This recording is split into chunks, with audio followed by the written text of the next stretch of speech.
Oi! Para a nossa aula hoje de natureza e cultura, vocês irão pegar a ficha número 7, tá bom?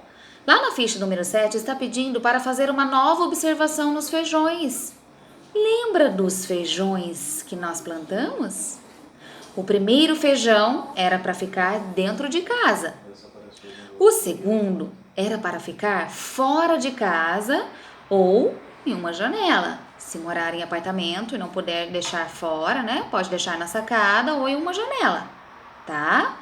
E o terceiro feijão era para deixar dentro de uma caixa com pouca luz. Todo mundo lembra dessas instruções para plantar o feijãozinho? Então, tá bom. Depois, vocês já observaram a primeira vez lá na fichinha 6. Isso! Agora peguem a ficha 7. Na ficha 7, vocês irão colocar lá na fichinha, registrem lá como está a situação dos 3 feijõezinhos. Tá? Eu quero ver esse registro. Combinado? Um beijo e até a nossa aula ao vivo.